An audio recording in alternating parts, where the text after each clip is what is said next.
Amakuru ni menshi cyane kandi agezweho kuri iki gicamunsi cyo ku itariki 28 ukwezi kwa 11 2025. Igisirikare cy'u Burundi kimaze gusohora itangazo rikomeye cyane. Muri aka kanya gato ni itangazo nifuza ko turaza kurebera hamwe. Mwibuke ko ingabo z'u Burundi ziri muri Repubulika Demokarasi ya Kongo mu burasirazuba bwa kino gihugu, ndetse amakuru avuga yuko imirwano ikomeye hagati yabo aho bafatanyije na FARDC na FDLR ndetse na Wazalendo bakomeje kurwanamo na M23. Hanyuma rero biciye ku muvugizi w'igisirikare cy'undi Gaspard Baratuza amaze gushyira hanze itangazo rikomeye cyane. Ku munsi w'ejo nibwo umukuru w'igihugu cy'u Rwanda yavugaga ku mubano w'igihugu cy'u Rwanda ndetse n'igihugu cy'u Burundi, ku birego Burundi bwagiye bushinja kenshi igihugu cy'u Rwanda. Byose rero yabigarutseho ku munsi w'ejo nyakubahwa Perezida wa Repubulika Paul Kagame. Hanyuma ndaza guca kandi muri Repubulika Demokarasi ya Kongo mbabwire ko witwa Felix Tshisekedi yamaze kwemera guhura na Perezida Paul Kagame Washington DC mu cyumweru gitaha ku itariki enye. Perezida wa Repubulika Demokarasi ya Kongo akaba nawe amaze gushyira hanze itangazo rikomeye cyane nyuma y'icyo umukuru w'igihugu cy'u Rwanda yavuze ku munsi w'ejo ko hari ibiganiro bigomba kuzamuza na Perezida Felix Tshisekedi i Washington DC muri Leta Zunze Ubumwe za Amerika.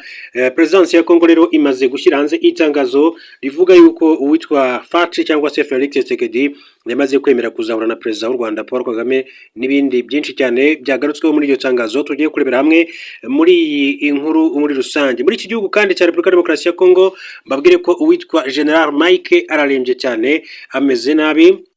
Amakuru avuga yuko yarashwe mu kibuno. Byinshi cyane kuri operation yarasiwemo rero mu by'ukuri tugiye kugenda tugaruka muri akanya gatoya muri aya makuru. Ikaze rero muri amakuru ku buryo burambuye. Turaza rero no guca muri Leta Zunze Ubumwe za Amerika mbabwire amakuru akomeje kugenda ahavugwa, ariko reka mbanze mbabwire yuko igisirikare cy'u Burundi biciye ku muvugizi wacyo witwa Brigadier General Gaspard Baratuza akaba rero kuri wa kane tariki 27 Ugushyingo igisirikare cy'u Burundi FDNB cyasohoye itangazo gisobanura aho gihagaze ku kibazo kibibera Iminembwe muri Kivu y'Amajyepfo, aho gihakana kivuye inyuma ibirego bikwirakwizwa ku mbuga nkoranyambaga ko cyashize mu bwigunge abaturage b'abasivili b'abanyamurenge. Mu itangazo ryabwo ubuyobozi bukuru bw'ingabo bwemeza ko muri iki gihe n'abasirikare ba FDNB bari mu gace ka Minembwe. Igisirikare kivuga ko gishaka no gusubiza amagambo n'ibitekerezo bitandukanye binenga imikorere yacu muri Kivu y'Amajyepfo, aho imitwe y'ingabo z'u Burundi igira uruhare mu kurwanya imitwe yitwaje intwaro. Mu gihe FDNB ihakana ko ifite ingabo muri Minembwe, yanatunze urutoki ihuriro ry'imitwe yitwaje intwaro irimo Red Tabara, FNL, Nzabampema, Twirwaneho, AFC 23 n'indi ishinja kwigarurira Minembwe no gufata bugwate abaturage b'abasivili. Nk'uko igisirikare cy'Urundi kibitangaza ngo iyo mitwe ikoresha abasivili nk'ingabo zo kwikingira mu gihe cyo kugaba ibitero ku birindiro bya FARDC cyangwa se n'ingabo zayo ubwayo ziherereye muri ako karere. FDNB yizera ko abasivili bafashwe bugwate badatinyuka rero gutangaza ibyo bikorwa kubera gutinya kwicwa ubunyamaswa muri iki igihugu cya Repubulika Iharanira Demokarasi ya Kongo. Igisirikare cy'u Burundi cyakomoje ku mashusho yashyizwe ahagaragara na Rafiki Bora TV agaragaramo Maître Mandiragaba, umuyobozi w'ishuri Iminembwe. Nk'uko itangazo rya FDNB bivuga, aya mashusho yerekana bihagije ko ihuriro ryavuzwe haruguru ribana n'abaturage b'abasivili, kandi yerekana ubufatanye bwa hafi hagati y'umuntu wafashe amashusho n'abarwanyi bafatwa amashusho nta bwoba. Igisirikare cy'undi cyanzuye ko nta tandukaniro riri hagati y'abasivili ndetse n'abarwanyi. Aba rero imisozi miremire ya Kivu y'Amajyepfo ikomeje kuba kamwe mu turere turangwamo intambara. Mu burasirazuba bwa RDC irangwamo imitwe myinshi yitwaje intwaro, hakaba hakomeje kugaragara umwuka mubi hagati y'abaturage. Ni muri urwo rwego bigoye cyane cyane ko indorerezi zigenzura mu bwigenge amakuru aturuka muri icyo gice avugwa n'impande zitandukanye kugeza amagingo anga. Iryo rero itangazo rikomeye cyane rimaze gushyirwa ahagaragara n'igihugu cy'u Burundi. Duce muri Repubulika Demokarasi ya Kongo kandi babwire ko witwa General Foka Mike ararembye cyane nyuma yo kuraswa mu kibuno nk'uko amakuru bivuga. Amakuru agera mu itangazamakuru yemeza ko umwe mu Wazalendo bazwi mu ntara ya Kivu y'Amajyepfo muri teritwari ya Walungu witwa Albert Kahasha Maruha uzwi nka General Foka Mike yarashwe n'ingabo za M23 mu mirwano itari yoroshye muri Kirungutwe kuri ubu rero akaba arembye cyane. Amakuru aturuka ku rubuga rw'imirwano havuga ko General Foka Mike arembye cyane nyuma yo kuraswa mu kibuno no mu mbavu. Foka Mike yari yavuze ko agomba rero kurira Noheli mu mujyi wa Bukavu amaze kwirukana M23 mu bice byose irimo.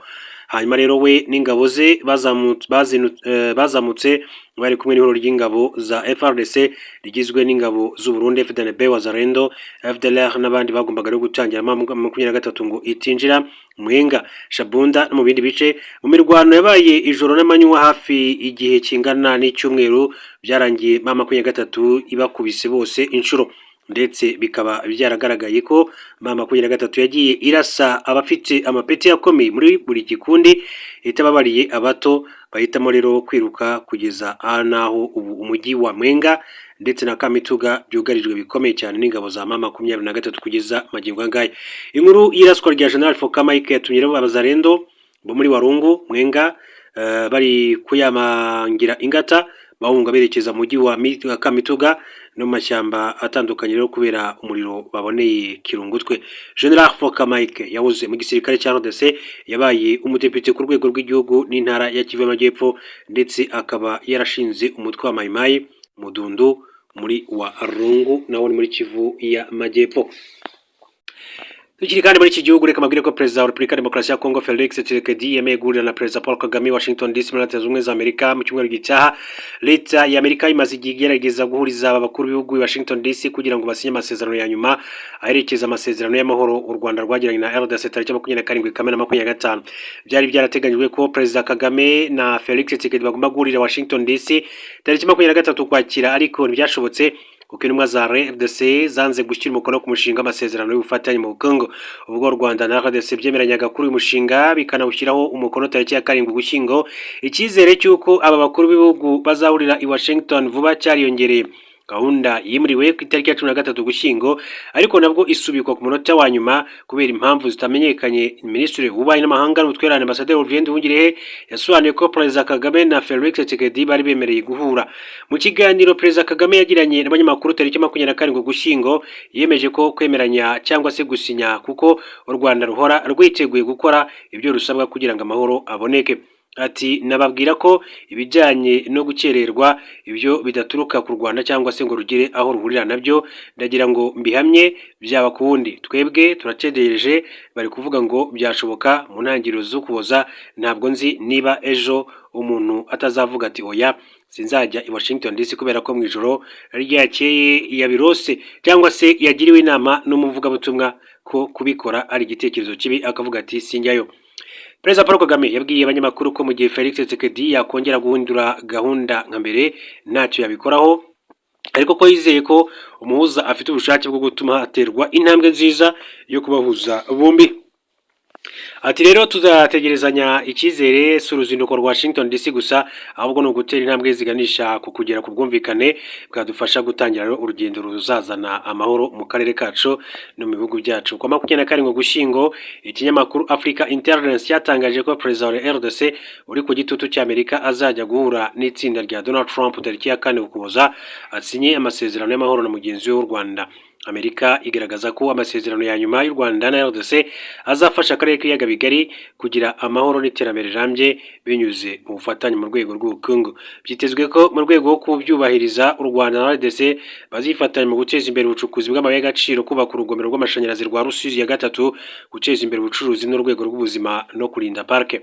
Ariko byose bizahurirwa inzira ndetse no gushyira mu bikorwa ingamba zo mu rwego rw'umutekano zirimo isenywa ry'umutwe w'iterabwoba wa FDLR no gukora ingamba z'ubwirinzi u Rwanda rwashyizeho. Minisitiri w'ububanyi n'amahanga w'u Rwanda Ambassadeur Olivier Nduhungirehe agaragaza ko ingabo za RDC zigiha FDLR ubufasha bikanakorana aho kuzisenya. Yasobanuye ko gusenya uyu mutwe bizahurira u Rwanda inzira yo gukora ingamba z'ubwirinzi ariko ko nibidakorwa umutekano w'akarere uzakomeza guhungabana nk'uko yagiye abigaruka.